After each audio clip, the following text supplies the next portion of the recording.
Vamos a ir buscando en la Escritura. En la primera epístola de Corintios, capítulo 3, el verso 1. La primera carta a los Corintios, capítulo 3, el verso 1.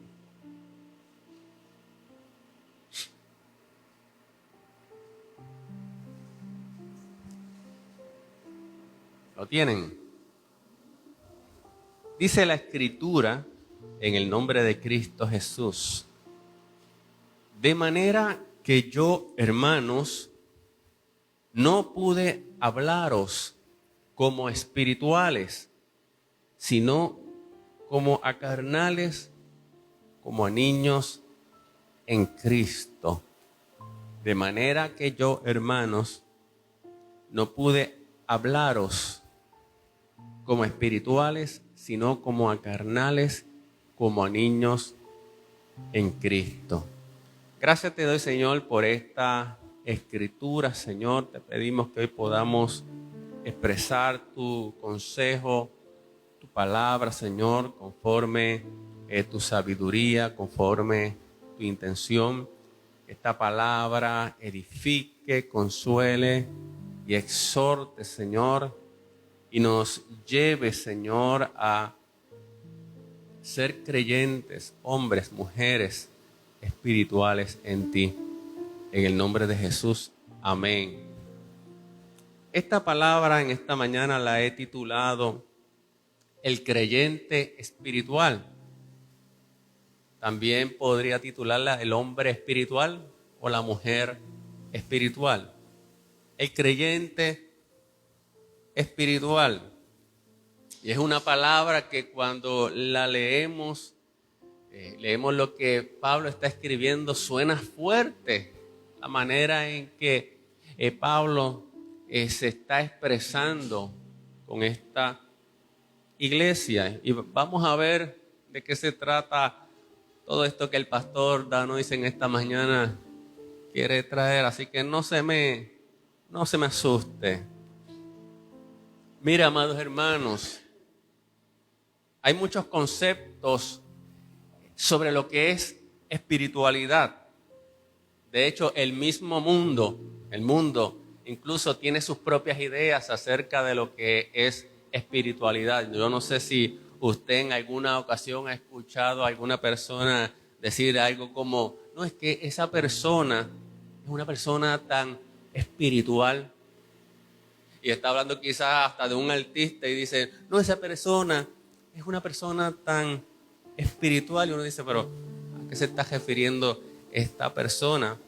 Pero déjame adelantarte algo. La realidad es que no hay manera de que una persona natural, y cuando digo una persona natural, una persona que no haya nacido de nuevo, sea espiritual. Pues está espiritualmente muerto, ajeno a la vida de Dios, y por lo tanto no tiene el Espíritu de Dios y no puede entender las cosas espirituales. Así que cuando en el mundo se dice que esa persona es tan espiritual, realmente yo no sé de qué están hablando, pero la realidad es que no son espirituales porque tengan la vida de Dios. Pero hay conceptos que se tienen de lo que es la espiritualidad. Inclusive, amados hermanos, en la misma iglesia existen concepciones o ideas de lo que es un creyente espiritual, dependiendo de la tradición o la denominación cristiana de la cual tú vengas o pertenezca a una persona. Así será la respuesta de la persona de lo que para esa persona es espiritualidad o de lo que es un creyente espiritual. Y de hecho muchos de nosotros crecimos con conceptos equivocados de lo que es ser un creyente espiritual o un cristiano espiritual. ¿Cuántos de nosotros muchas veces no confundimos lo que eran dones con espiritualidad? Amén. ¿Cuántos de nosotros no confundimos lo que era que una persona tuviera cierta experiencia espiritual y lo confundíamos con espiritual. No, esa persona tiene que ser bien espiritual, porque si esa persona ha tenido esa experiencia con Dios, porque esa persona es bien espiritual. ¿Cuántas veces no confundimos la apariencia de espiritualidad, que más bien esa apariencia de religiosidad, con espiritualidad?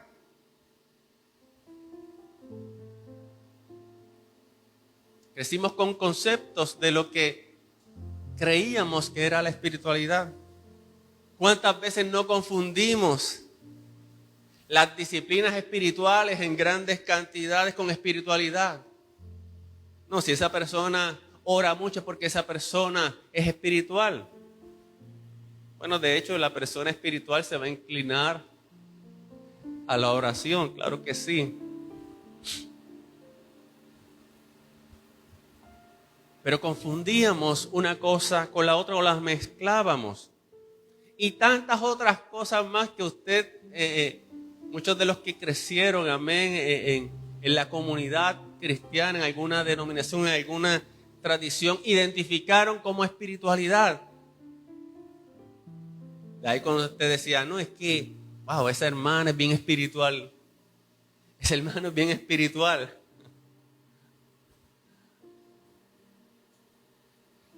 Y confundíamos tantas cosas con lo que pensábamos que era espiritual, que necesariamente no lo era, y a veces queríamos emular lo que creíamos que era espiritual, porque eso era lo que estábamos recibiendo, lo que se nos estaba enseñando. Así que crecimos con diferentes ideas o conceptos de lo que es un cristiano espiritual. Y hoy quiero hablar un poco de eso. Me parece que es necesario que hablemos un poco de lo que verdaderamente es un creyente espiritual conforme el sentido bíblico. Porque la voluntad de Dios precisamente es que seamos creyentes espirituales. El diseño de Dios en el nuevo pacto es para que nosotros seamos creyentes espirituales y no creyentes carnales. El diseño de Dios para nosotros es que no vivamos por la carne, sino por el Espíritu. Entonces ya ahí estamos entrando, amén, en lo que es un creyente espiritual. Pero vamos a ver más de eso adelante. Ahora, si hablamos del creyente espiritual, antes de hablar del creyente espiritual, ¿sabes qué? También tenemos que hablar del creyente carnal. Fíjate que en la escritura base que hemos leído en esta mañana, el apóstol Pablo hace distinción entre dos tipos de creyentes, entre dos tipos de cristianos: el creyente carnal y el creyente espiritual. Y te tengo noticias: ambos coexisten en la iglesia del Señor. En la iglesia del Señor hay creyentes espirituales y en la iglesia del Señor hay creyentes carnales. Y Pablo le dice a los corintios: no pude hablaros o no les pude hablar en términos espirituales porque sois carnales. Qué fuerte, ¿verdad que sí? No te puedo hablar en términos espirituales porque eres carnal. Entonces, ¿qué es el creyente carnal? Fíjate que esa etiqueta de carnal suena fuerte. O sea, que te digan, no te puedo hablar como un espiritual porque eres carnal. Yo creo que para muchos de nosotros eso sería casi un insulto, ¿cierto o falso? De hecho, y entre paréntesis, amados hermanos, a veces utilizamos estos términos de manera peyorativa y a veces utilizamos estos términos inclusive sin misericordia y se los aplicamos a los cristianos. No, ese es un carnal. Cuando deberíamos ser un poquito más espirituales a la hora de emitir ciertos juicios, amados hermanos. Pero Pablo utilizó este término. sois todavía carnales. ¿Qué significa alguien carnal? Pablo también lo dice. Un carnal es uno que es inmaduro. Pablo decía, un niño en Cristo, un infante espiritual. O si se quiere entender, uno que no ha madurado todavía. O uno que se ha quedado estancado todavía en la infancia espiritual y no ha progresado en su crecimiento en Cristo. Y por lo tanto va a manifestar unas actitudes, va a manifestar unos comportamientos, va a manifestar unas acciones que son carnales, que son de niño. Entonces el creyente carnal, y aquí puede apuntar, y hoy estamos predicando y enseñando, el creyente carnal es aquel que todavía vive gobernado por los deseos de la carne y no ha permitido que el Espíritu gobierne en su vida. Te lo voy a repetir nuevamente.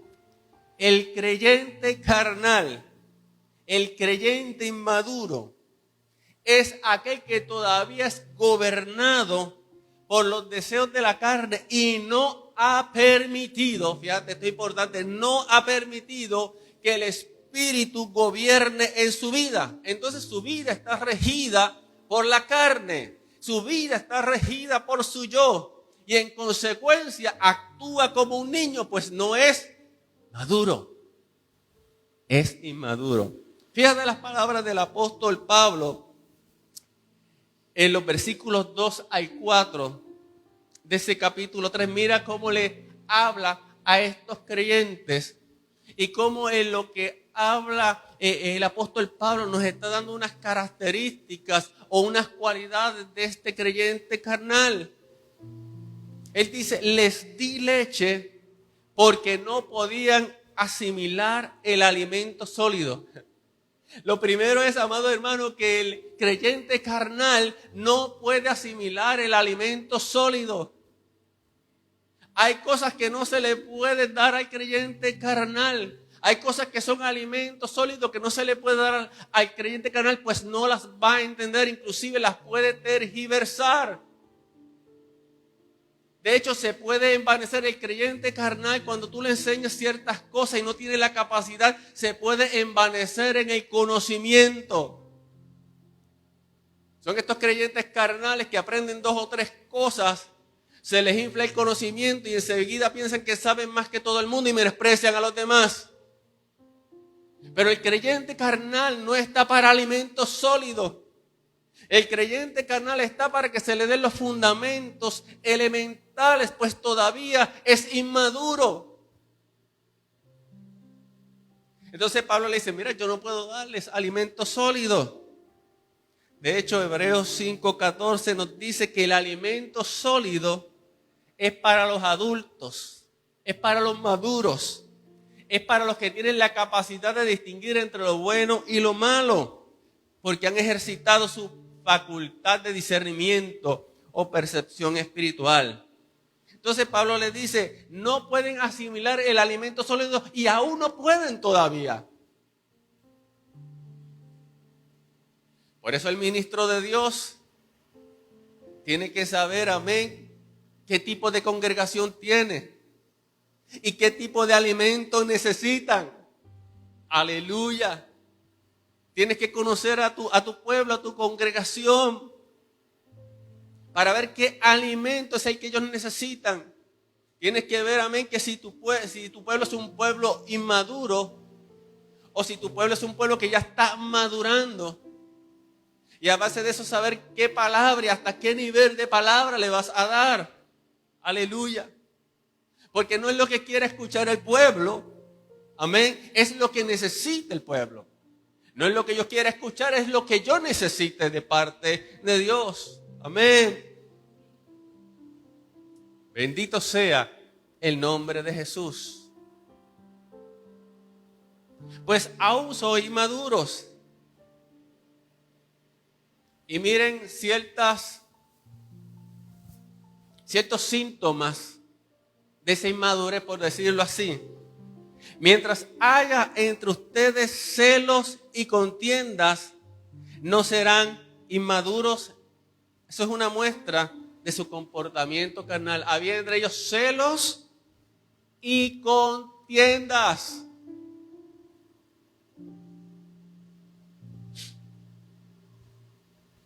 Aleluya.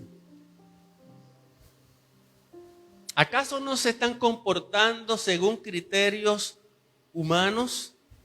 Comportamientos según los criterios humanos.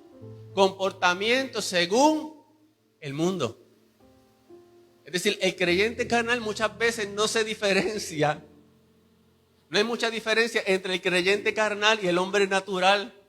Porque muchas veces actúan de manera similar.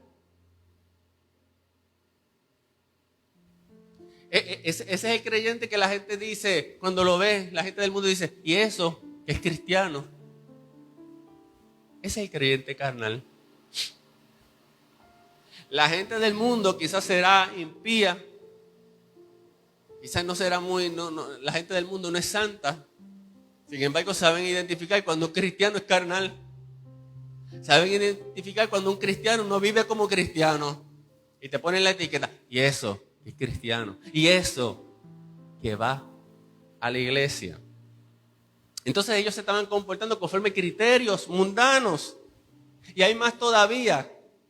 Y de hecho te invito a que leas la epístola de Primera de Corintios completa, porque vas a encontrar, vas a destapar ahí, mire, la caja de Pandora de lo que pasaba en la iglesia de Corinto. Esto es simplemente la punta del iceberg. Esto es simplemente una muestra de lo que estaba pasando en estos creyentes, que Pablo no le puede poner otra etiqueta que creyentes carnales.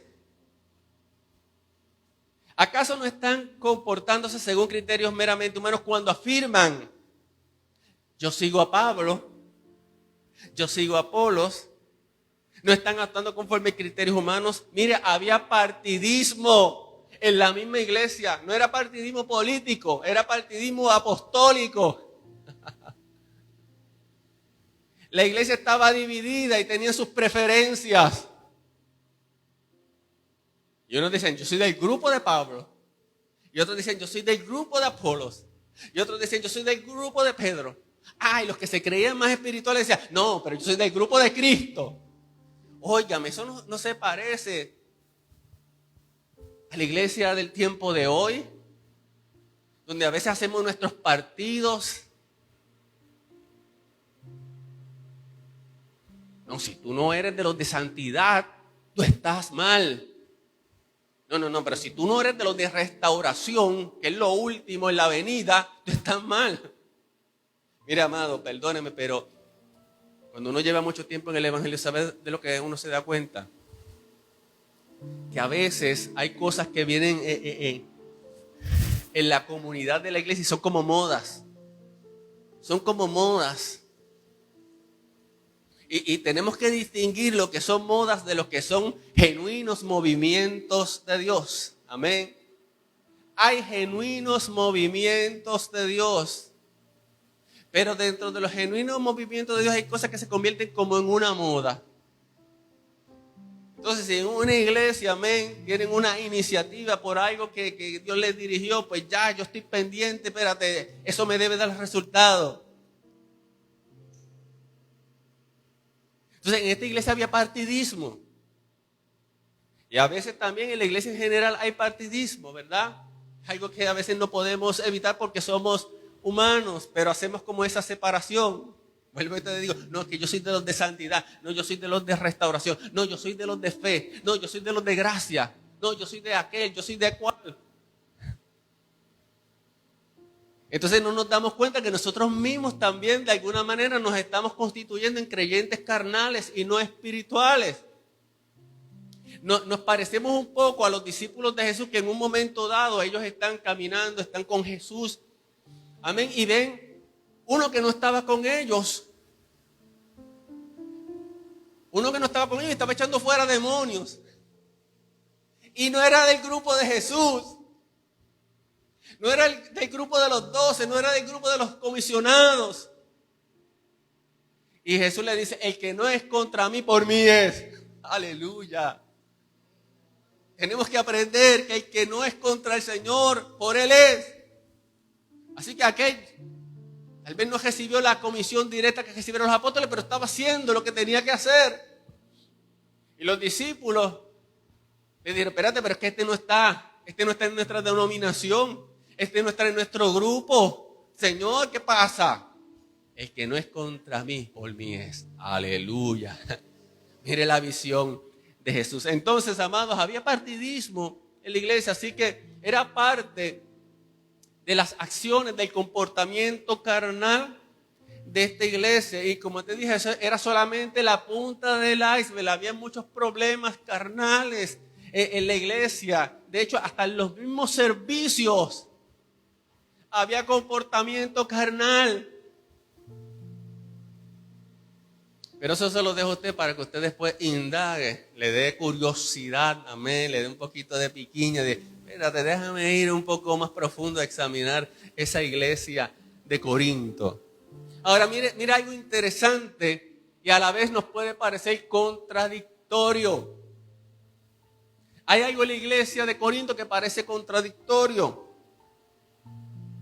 ¿Cómo una iglesia como esta, que ya te he dado una breve descripción del comportamiento carnal de sus miembros, cómo una iglesia como esta podía estar bendecida en dones espirituales y ser carnal? ¿Cómo, amado? ¿Cómo, pastor? Que esa iglesia era carismática. Pero no me está diciendo que era una iglesia carnal. Bueno, Pablo da gracias a Dios de que esta iglesia había sido enriquecida en todo, en dones, en palabra, en todo conocimiento. Y cuando te vas al capítulo 12 y 14 de esta epístola, vas a ver que habla de los dones espirituales, de la administración de los dones espirituales, porque también había un problema en el manejo de los dones espirituales.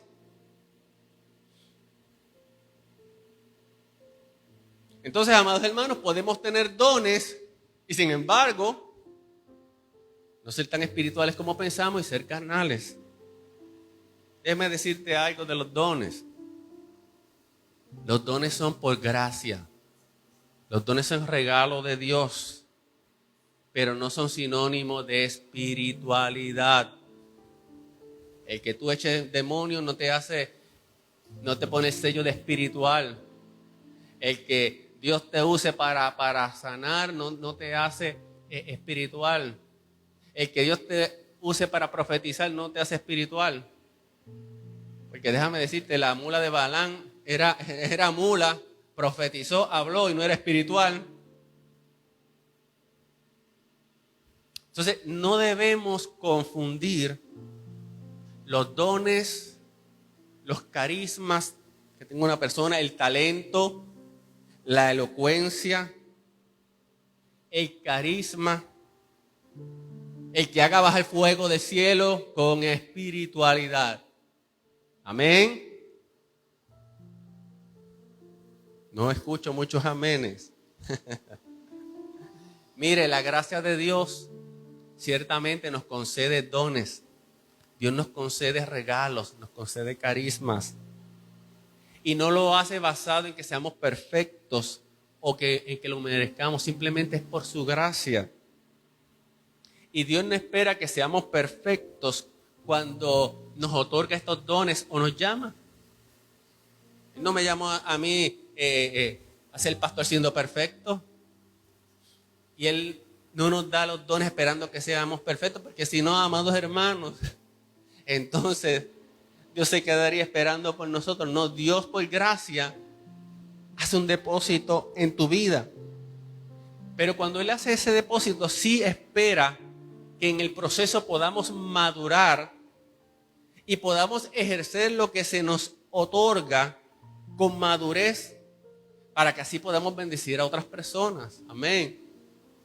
El don no me hace a mí más espiritual, pero es necesario que yo madure para utilizarlo, amén, correctamente, para utilizarlo con gracia, para bendecir a otros, porque de lo contrario, ese don que se supone que sea para bendición lo voy a utilizar incorrectamente y muchas veces en vez de edificar puede traer división, puede traer desorden, puede traer destrucción si no soy un buen administrador maduro de lo que Dios ha depositado en mí.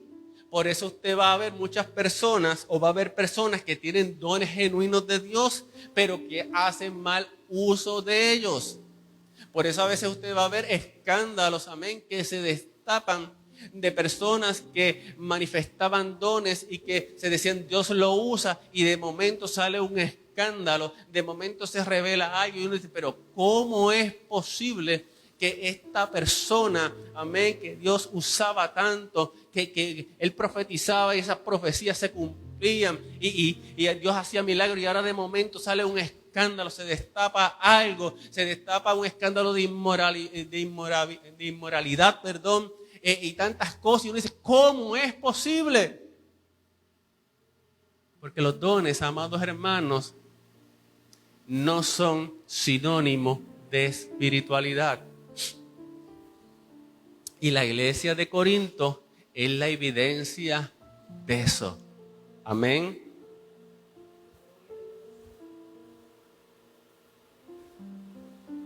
Así que te hago una advertencia, amados hermanos.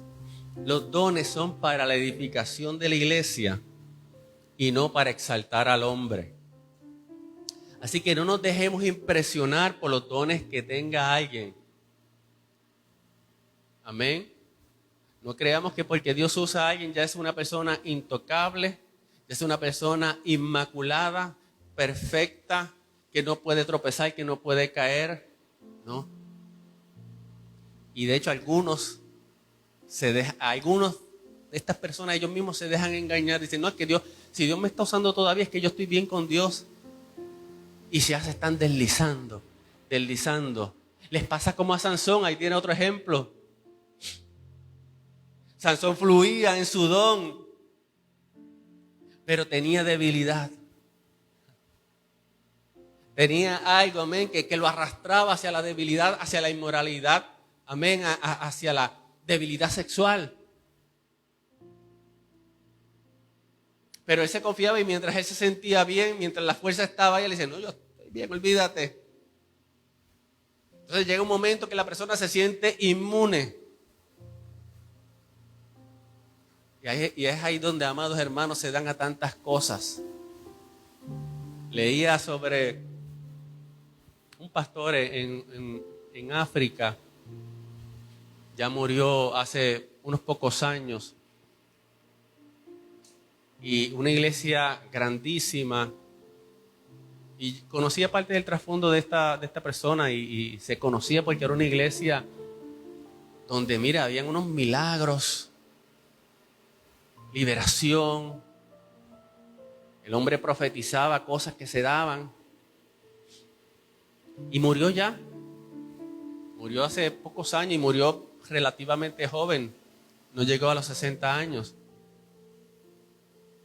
Pero llega esa noticia y sabe que se ha destapado todo un escándalo, porque dice que ese hombre que, vamos a decir en un momento dado, Dios usó tanto.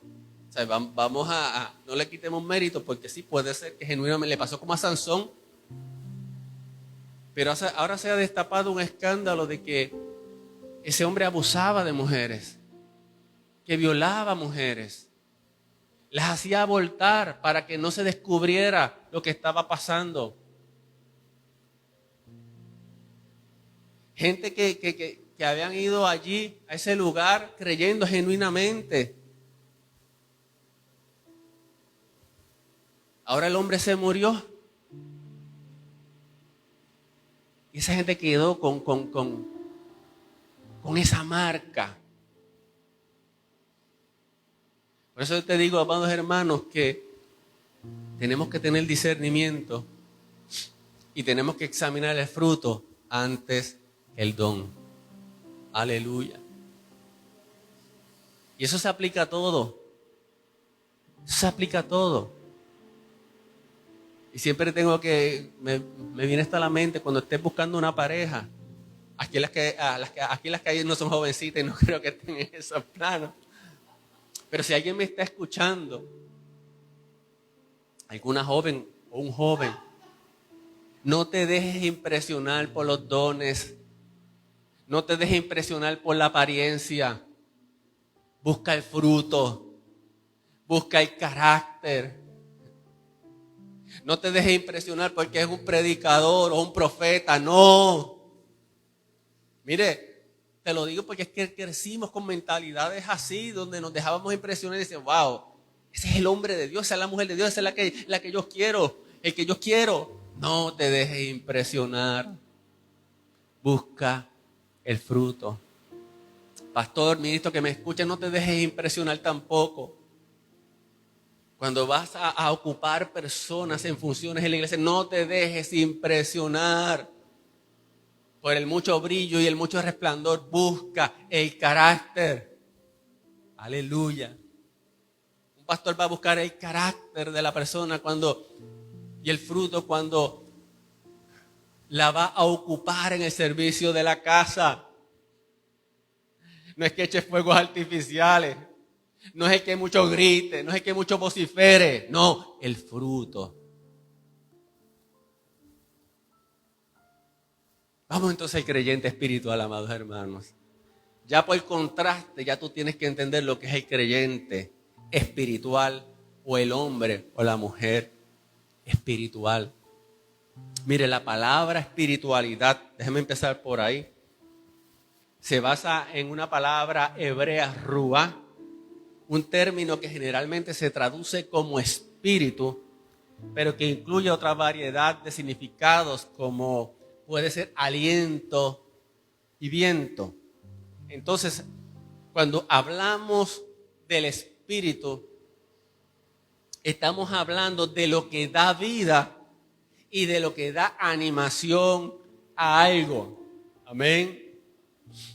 Cuando hablamos del espíritu, y acuérdese que ahora estamos hablando del creyente espiritual, entonces estoy estableciendo una base, amén, que nos lleve entonces a poder saber con certeza lo que es el hombre espiritual. Cuando hablamos del espíritu,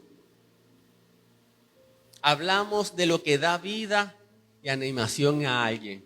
Y esto obligatoriamente y necesariamente me lleva al nuevo pacto. ¿Por qué me lleva al nuevo pacto? Porque una de las características principales del nuevo pacto es que da vida espiritual. Y no puede haber espiritualidad, no puede haber hombre o mujer espiritual si no tiene vida espiritual.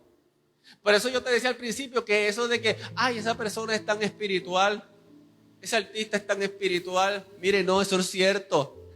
Será cierto en los términos mundanos, pero en los términos bíblicos, de acuerdo, amén, al criterio de Dios, no.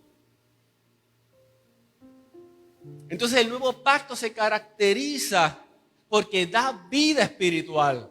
Es por eso que el apóstol Pablo en 2 Corintios 3:6 se expresa de esta manera y nos dice que Dios nos ha capacitado para ser servidores o ministros del nuevo pacto, no el de la letra, refiriéndose a la ley, sino el del espíritu. Amén. Y te dije que hablar del espíritu es hablar de lo que da vida. Entonces Pablo dice, no el de la letra, sino el del espíritu, porque la letra mata, y aquí está hablando de la ley, pero el espíritu da vida. Entonces, para que podamos ser creyentes espirituales, para que podamos ser cristianos espirituales, primeramente necesitamos la vida de Cristo en nosotros. Lo que significa que primero tenemos que nacer de nuevo para que entonces Dios produzca en nosotros unos creyentes espirituales. Y fíjate que el apóstol Pablo hace una distinción entre el antiguo pacto y el nuevo pacto. Y cuando se refiere al antiguo pacto, habla de la ley, habla de la letra que mata. ¿Por qué mata? Porque en el antiguo pacto, la ley lo que hacía era, o lo que podía hacer era señalar el pecado, pero no proveía un remedio permanente para el pecado. Simplemente te acusaba, quedabas convicto, culpable, amén, pero no podías hacer nada, no había provisión, no había poder, no había vida. Por eso Pablo le llama el ministerio de la condenación. Sin embargo, cuando habla del nuevo pacto, lo identifica como el ministerio del Espíritu. Aleluya. el ministerio de la justificación. Y se caracteriza principalmente porque vivifica y da vida. Entonces, en el nuevo pacto, el Espíritu Santo tiene un papel predominante. El profeta Joel profetizó de que en los postreros días Dios derramaría de su Espíritu Santo sobre toda carne. Amén. Eso está hablando precisamente de ese nuevo pacto donde el Espíritu Santo sería, amén, el que vendría a darnos vida por medio de la fe en Cristo. Y Cristo, cuando habló con la samaritana, se estaba anticipando a esto y dijo, viene el momento o viene la hora.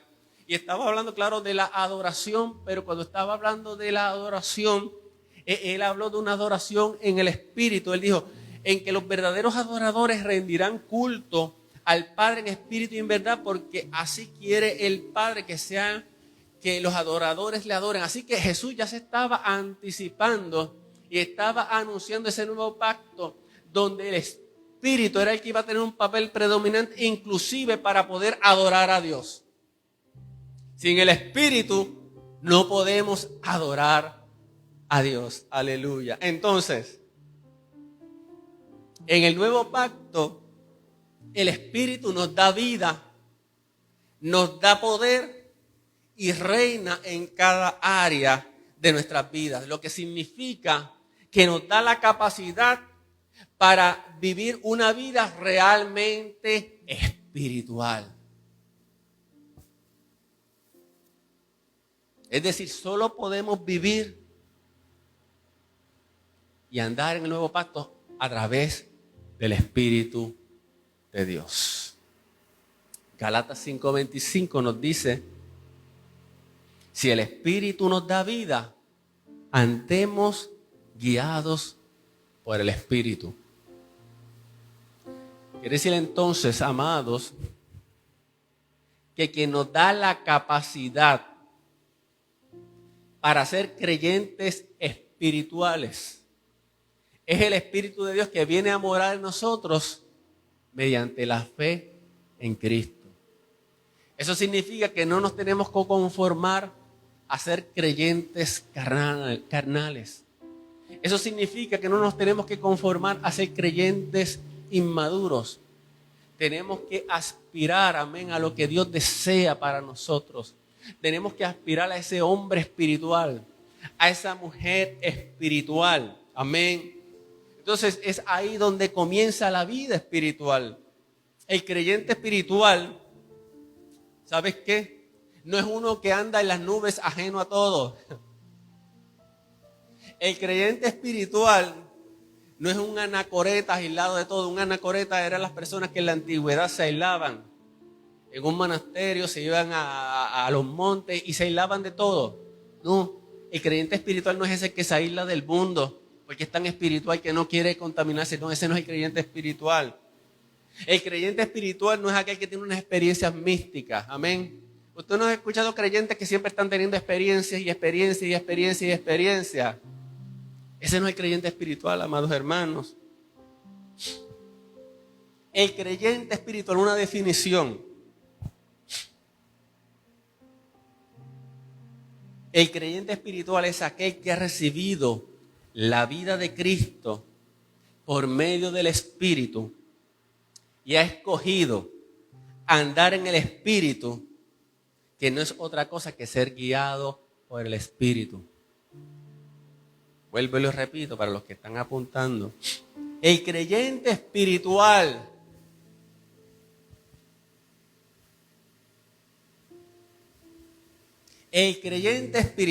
es aquel que ha recibido la vida de Cristo por medio del Espíritu y ha escogido andar en el Espíritu, que no es otra cosa que ser guiado por el Espíritu. Amén.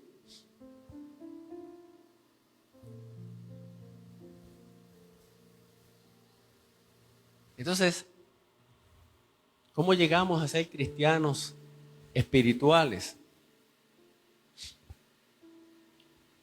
¿Cómo llegamos a ser cristianos espirituales. Y cuando hablamos de cómo, ahí es donde viene la tentación de decir que llegamos a ser cristianos espirituales haciendo tal o cual cosa. Cuando hablamos de cómo, enseguida pensamos, bueno, pues tengo que hacer esto, tengo que hacer lo otro para ser un creyente espiritual. Es ahí, amado, donde queremos las fórmulas rápidas. Es ahí donde abusamos de las disciplinas espirituales creyendo que eso es la forma de llegar a ser más espiritual. Es ahí donde decimos, bueno, yo me tengo que meter en un ayuno de 40 días como lo hizo Gigi Ávila para ser un creyente más espiritual. Es ahí donde decimos, no, pues tengo que ir más a la iglesia para ser más espiritual.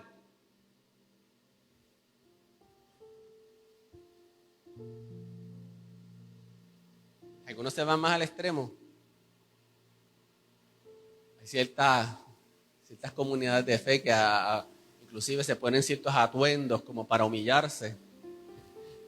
Lo que en la Biblia se le llamaba silicio. Hay también lugares donde se ponen hasta unos cilicios para que mortificar la carne. Porque tengo que ser más espiritual. Entonces atamos la espiritualidad a algo que tengo que hacer. Fíjate, en el caso de los corintios no era algo que tenían que hacer, era lo que tenían que dejar.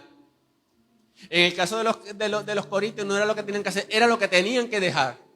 Era el comportamiento que tenían que dejar. Y a veces creemos que es algo que tenemos que hacer y muchas veces es algo que tenemos que dejar. Aleluya. Porque es más fácil vestirme con algo, es más fácil hacer algo que dejar un comportamiento.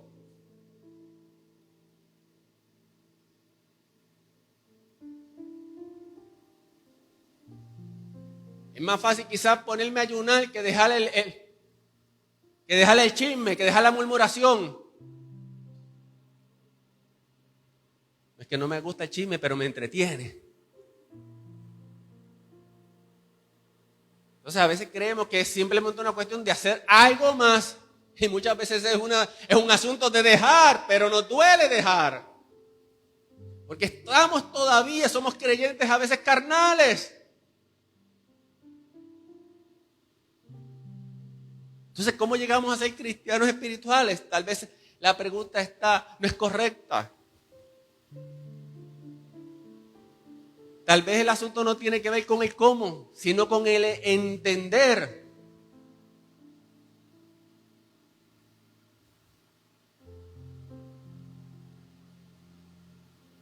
Para ser creyentes espirituales tenemos que entender. ¿Qué tenemos que entender? Primeramente, amados hermanos, tenemos que entender quién mora en nosotros. Santiago decía, o habéis olvidado que el Espíritu de Dios os anhela celosamente. Romanos 8:9 nos dice, mas vosotros no vivís según la carne, sino según el Espíritu. Ese es el diseño de Dios. Si es que el Espíritu de Dios mora en vosotros. Porque si alguno no tiene el Espíritu de Cristo, no es de Él. Así que lo primero que tenemos que entender es que el Espíritu de Dios mora en nosotros, que somos templo del Espíritu de Dios y que no podemos manejar nuestra vida de manera carnal. Así que tenemos que entender quién mora en nosotros. Lo segundo es que tenemos que tener el conocimiento de lo que ya se ha producido en nosotros. O sea, tenemos que entender que cuando estamos en Cristo ya hay unas cosas que en nosotros se han producido. Y que necesitamos, claro está, crecer y madurar en eso que ya se ha hecho en nosotros. Pero el apóstol Pablo, por ejemplo, nos recuerda en Romanos 6:6 y nos dice, sabiendo esto, que nuestro viejo hombre ya fue crucificado juntamente con Cristo, para que el cuerpo del pecado, para que esa naturaleza que lo que le gustaba era pecar, que lo que le gustaba era mentir, que lo que le gustaba era estar en contienda, que lo que le gustaba era estar en placeres, sea destruido. Lo que el apóstol Pablo te está diciendo, tienes que entender que ya cuando tú estás en Cristo, ya tú eres una nueva criatura, ya en ti hay una nueva naturaleza, amén, ya ese viejo hombre ha sido crucificado, por lo tanto, amén, no te puedes conformar a lo carnal. Porque el cuerpo del pecado ha sido destruido a fin de que no sirvamos al pecado. Por eso es necesario que podamos crecer en la gracia y en el conocimiento de Cristo. A la iglesia de Corinto le hacía falta esto, crecer en la gracia y en el conocimiento de Cristo. Por eso viene Pablo. Y como la situación ya era tan crítica, no puede hablarle con palabras muy suaves. Tiene que ir al grano y señalarle, mira, no puedo hablarle como espirituales. No les puedo hablar tal vez muy bonitamente. Tengo que hablarles directamente porque ustedes todavía son carnales. Tengo que ir al punto con ustedes. Tengo que despertarlos, tengo que sacudirlos.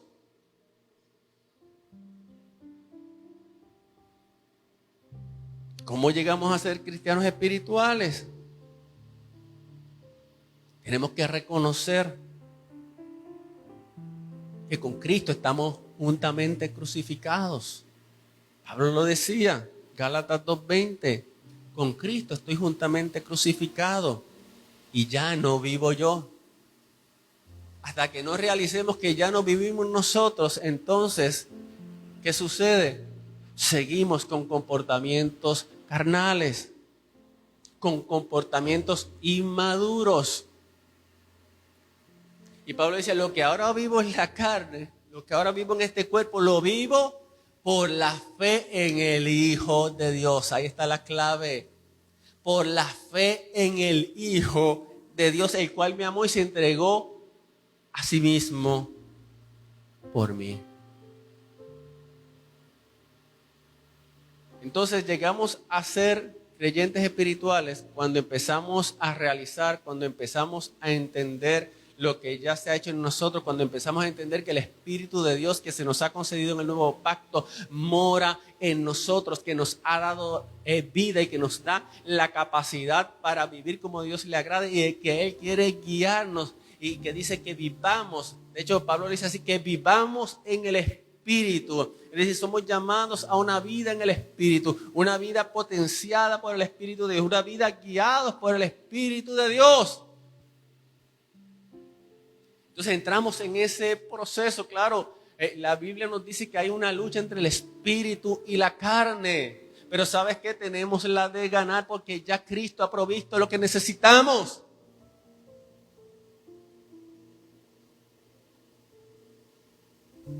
Pero a veces Dios tiene que despertarnos, como lo hizo el apóstol Pablo con la iglesia de Corinto. A veces hay creyentes que se han acostumbrado a ese estilo de vida y para ellos ese estilo de vida carnal es normal. El Señor dice, no, ese no es el estilo de vida que yo tengo para ti. No, ese no es mi diseño. Aleluya. Ahora somos llamados a andar, a vivir en el Espíritu. Y ese andar y ese vivir en el Espíritu es la vida de un creyente espiritual. Así que en esta mañana estamos desmitificando muchas creencias de lo que realmente es ser un creyente espiritual. El creyente espiritual es aquel que es gobernado por el Espíritu y que no se deja controlar por los deseos, por los impulsos y por las emociones de la carne. Y esto quiere decir que ya todos hayamos llegado a ese punto, que somos tan espirituales que mire, ni siquiera nos enojamos. No, no quiere decir eso. Pero sí significa que vivimos rindiéndonos, que vivimos cediéndonos al Señor, que vivimos amén, cada día crucificando esta carne. Y cuando digo crucificando esta carne, no estoy hablando de mortificarla con ciertas prácticas ascéticas. Estoy hablando de que cada día nos negamos a nosotros mismos por amor a Él. Aleluya. Nos negamos porque le amamos y queremos agradarle.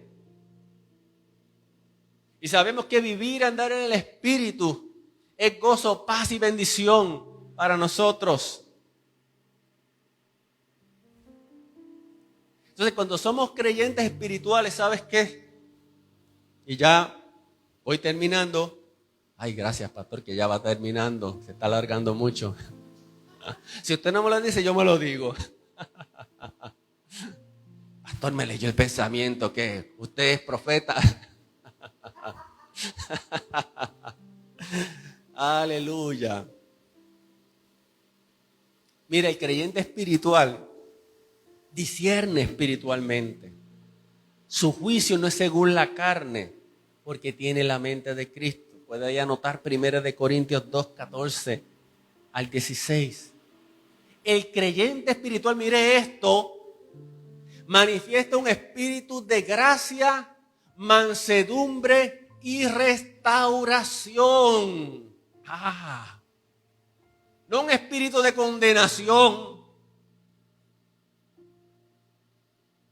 Sí, porque a veces los más espirituales se creen que son los que pueden juzgar a todo el mundo.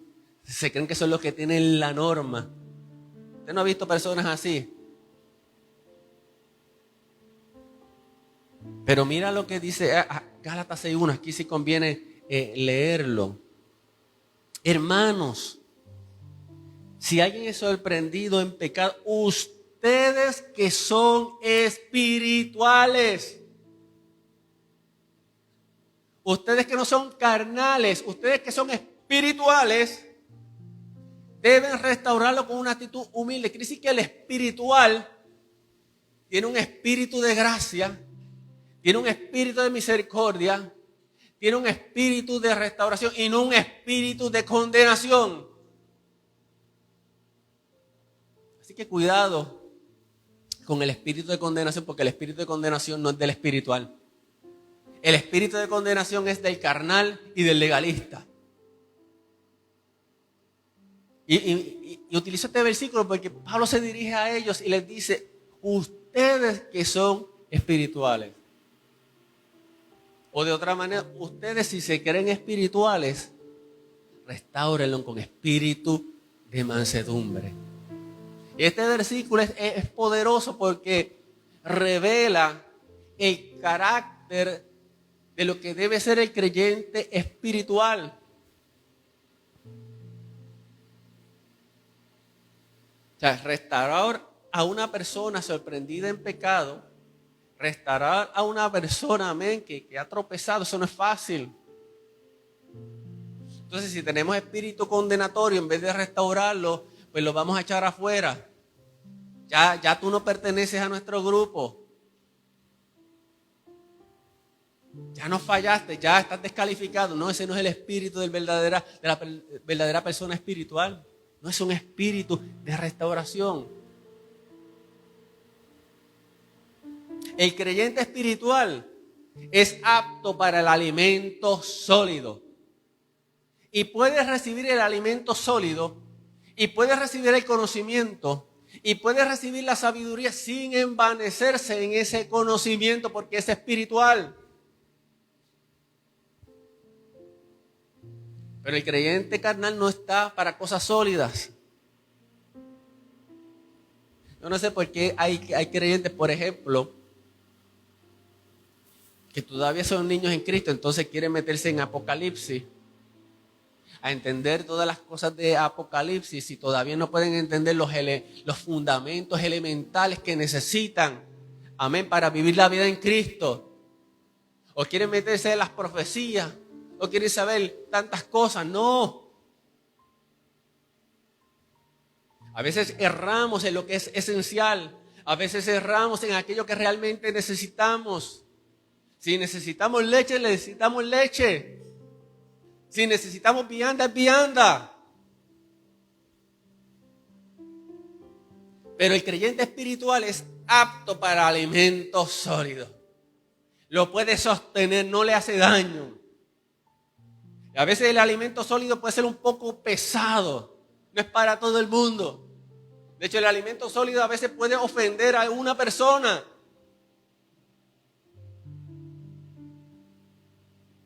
Pero el alimento sólido es para los espirituales, es decir, para los maduros.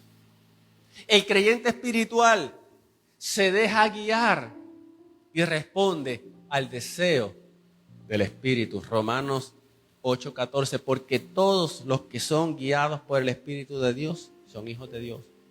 El creyente espiritual lo mueve el amor al Señor. Y el creyente espiritual permite que el fruto del Espíritu se desarrolle en él. Gálatas 5, 22 al 23. En resumen, ser un creyente espiritual es ser un creyente maduro. Maduro, mas no perfecto. Maduro, mas no impecable.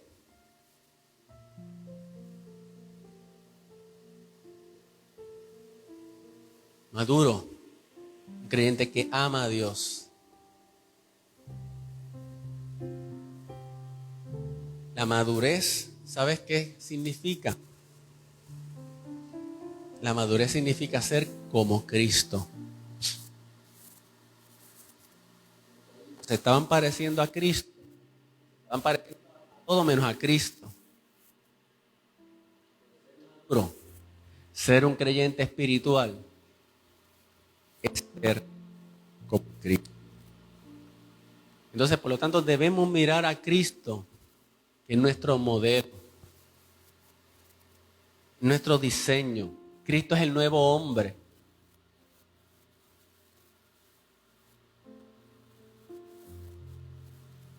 Dejémonos impresionar por Cristo y no por los hombres. Que el amor a Jesús sea nuestro motivador, que nos lleve a cambiar.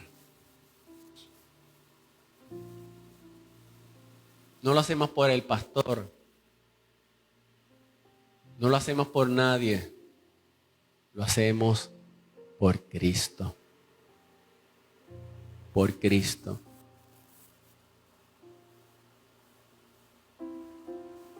Si tu amor no te lleva a hacerlo por Cristo, de nada vale toda la presión que yo te pueda poner. Si tu amor no te lleva, amén, a cambiar por Cristo, de nada valen los recursos superfluos que muchas veces se utilizan. A veces a las personas se les quiere meter miedo, se les quiere intimidar. Se hacen tantas cosas con la iglesia. Vamos a enseñarle a la iglesia a amar a Cristo. Porque Cristo dijo, el que me ama, mi palabra guardará. El problema es que estamos haciendo las cosas equivocadamente. O sea, queremos tener una iglesia con cierto comportamiento, una iglesia de cierta manera. Y lo hacemos con la espada. No.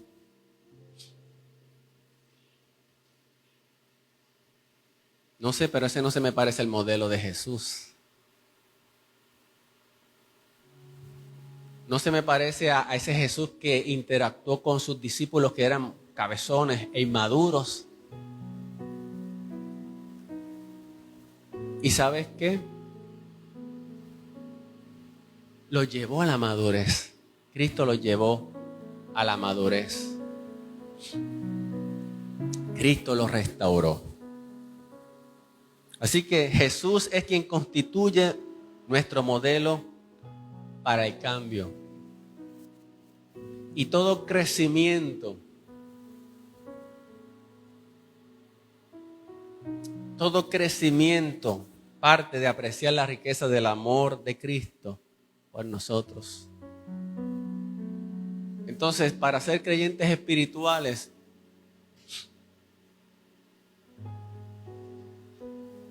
tenemos que examinar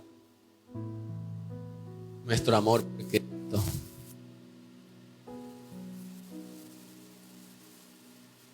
Por eso Jesús le dijo: ¿amas? Porque si no amamos, nos quedamos igual. Nos conformamos con una vida carnal.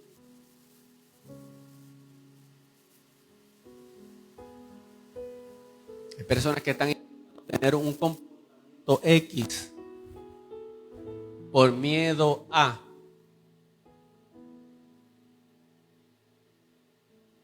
Por miedo a que le den una disciplina. Por miedo a que el pastor los coja fuera de base. A veces guardan las apariencias. Pero ese no debe ser tu motivador. Tu motivador debe ser aquel que te amó con tan grande amor que dio su vida por ti. Que lo entregó todo para poner tu pie sobre peña, para ponerte en un sitial. Sacó a gozo. Permítame usar el otro micrófono.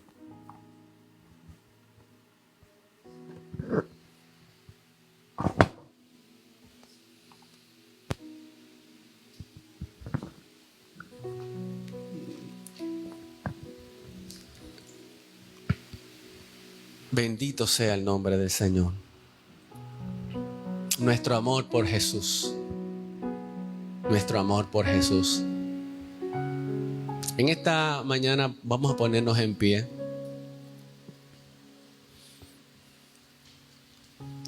Aleluya. Suena duro que nos llamen carnales o inmaduros. A veces nuestros ojos tienen que ser abiertos. Y tal vez no somos como la iglesia de Corinto. Pero a veces podemos identificar, ¿verdad?, en nuestra vida actitudes carnales, pensamientos carnales. En momentos dados una manera de proceder carnal o inmadura, ¿verdad que sí? Pero sabemos que amamos a Dios. Y por cuanto amamos a Dios, es ahí donde nos arrepentimos, ¿verdad que sí? Es ahí donde decimos: Señor, perdóname. Perdóname, estoy caminando, estoy en ese proceso, pero a veces tropiezo. No es que quiera fallarte, no es que quiera herirte. Aleluya, es que a veces soy frágil, soy vulnerable. Ayúdame, Señor. Aleluya. Quiero ser un creyente espiritual. Quiero ser un creyente que te ame. Quiero ser un creyente, amén, que viva y ande en el Espíritu. No quiero comportarme como un niño espiritual. Aleluya. Quiero amarte, Señor. Aleluya, aleluya. Te adoramos, Jesús. Oh, te adoramos, Jesús, te adoramos, Jesús. Gloria a tu nombre, Cristo. Gloria a tu nombre, gloria a tu nombre. Él nos ha dado la vida, el Espíritu nos ha dado vida. Y Él quiere que vivamos esa vida en el Espíritu. En esa vida en el Espíritu, amén. Escogemos su voluntad antes que la de nosotros. En esa vida en el Espíritu pensamos antes de hablar.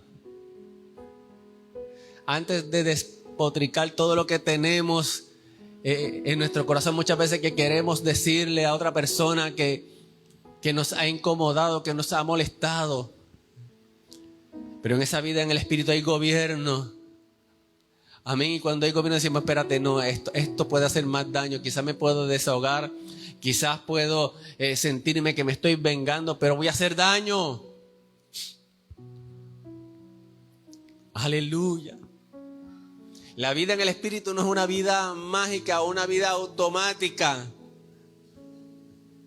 No, la vida en el Espíritu no es una vida donde no vas a sentir las tentaciones o no vas a sentir esos impulsos.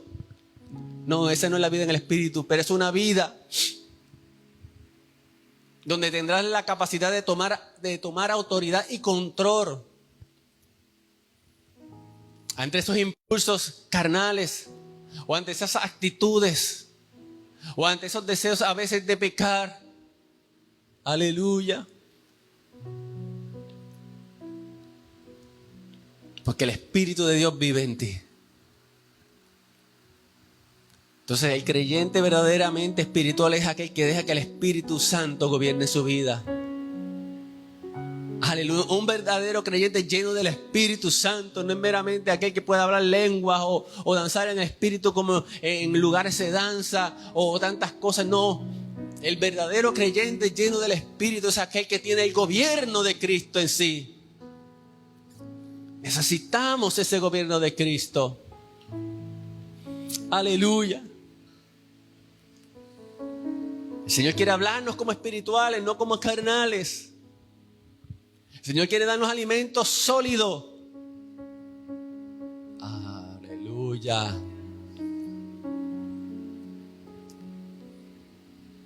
Gloria a tu nombre.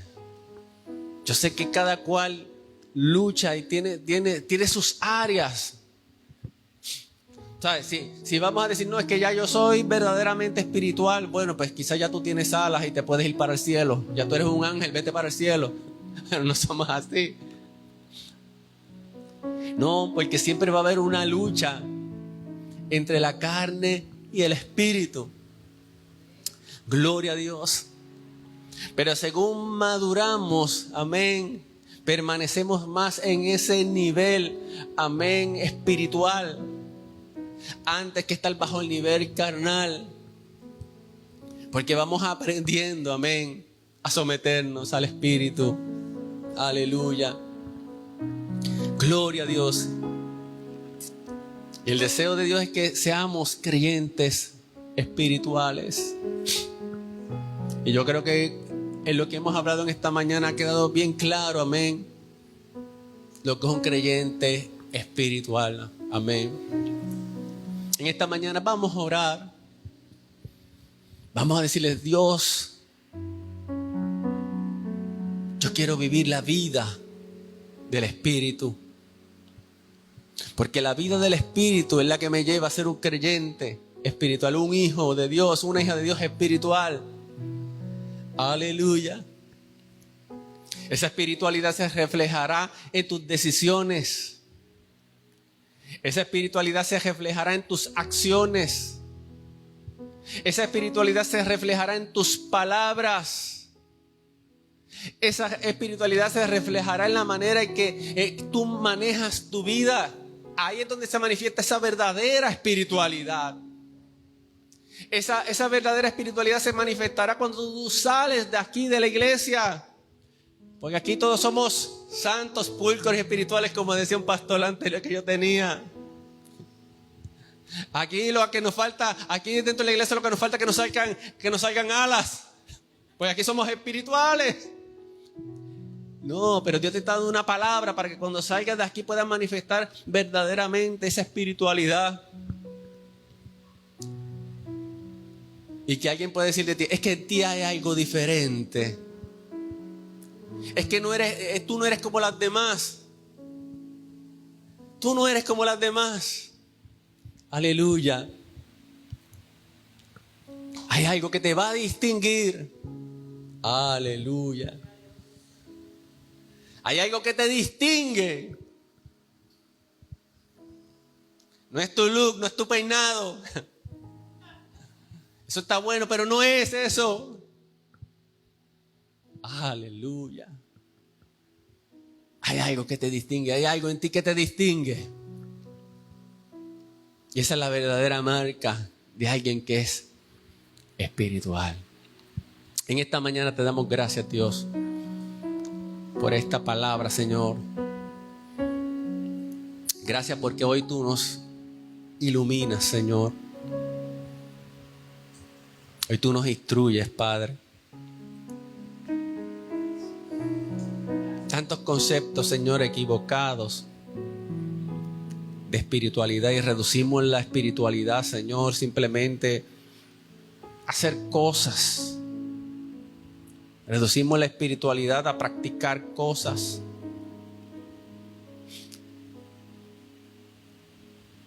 Y subestimamos la vida del Espíritu dentro de nosotros. El gobierno del Espíritu dentro de nosotros.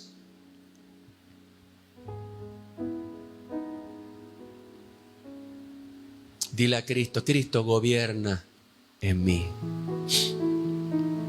Cristo gobierna en mí. Decirle a Cristo gobierna en mí no es otra cosa que decirle, tú eres mi Señor.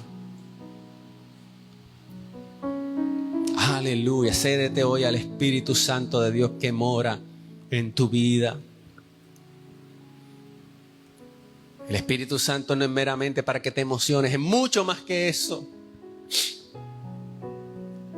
Y en el nuevo pacto se nos ha dispensado el Espíritu, se nos ha dado el Espíritu sin medida, abundantemente. Nos ha vivificado, nos ha llenado. Aleluya. Bendito sea tu nombre.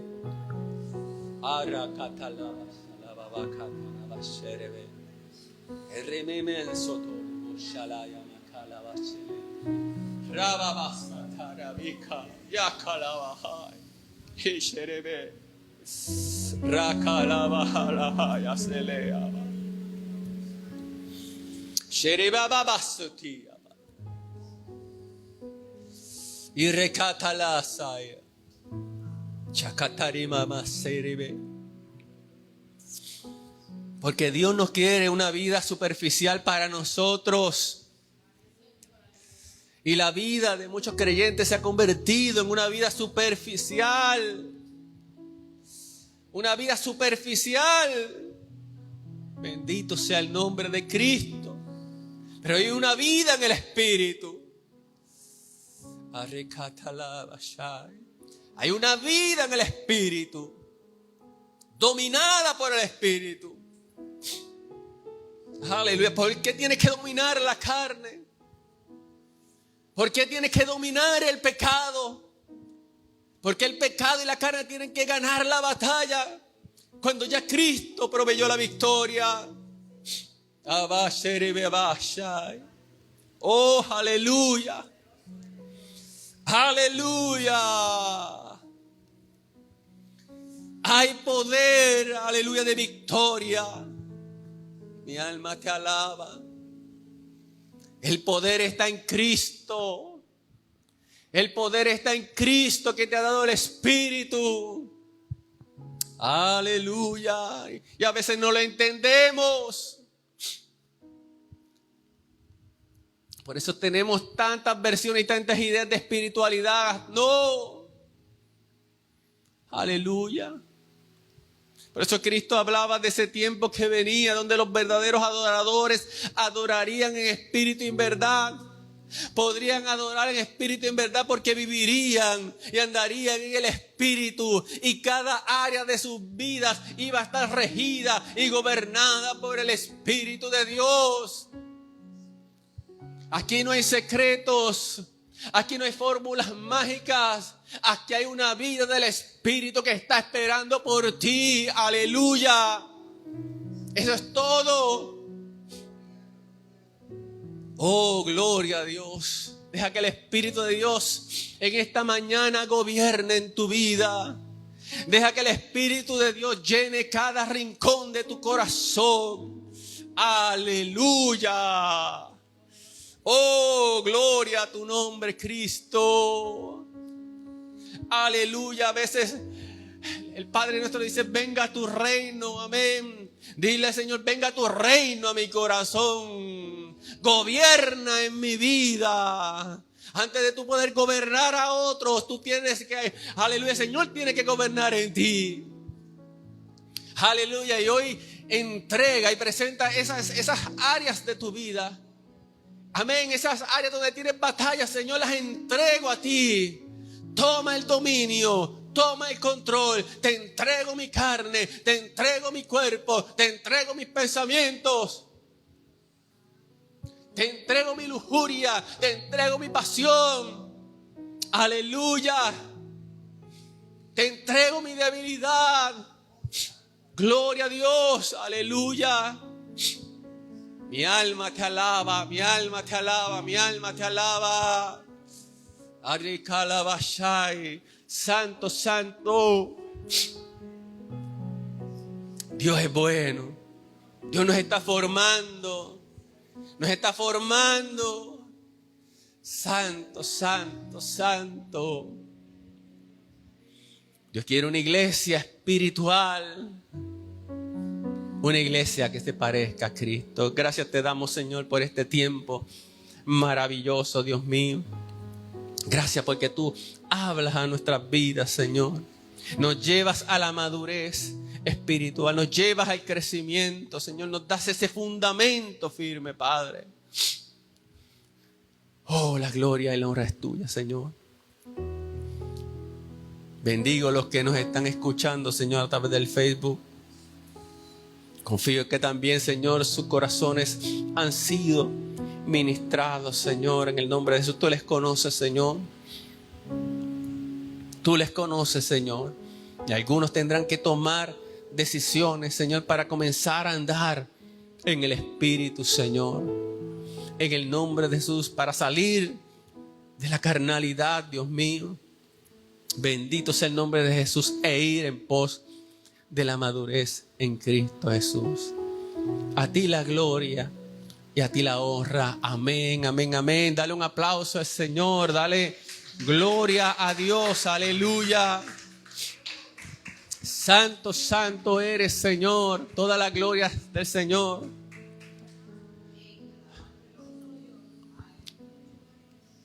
Vamos a despedirnos, amén, ahora de los hermanos y amigos en el Facebook. Gracias por estar con nosotros. Esperamos que en la próxima ocasión te puedas conectar. Estamos separando los jueves para compartir una reflexión de ánimo, fortaleza y estímulo. Así que con la ayuda del Señor esperamos el jueves a las 7:30 conectarnos nuevamente en un live en el Facebook. Así que la paz de Dios sea contigo y gracias por estar con nosotros.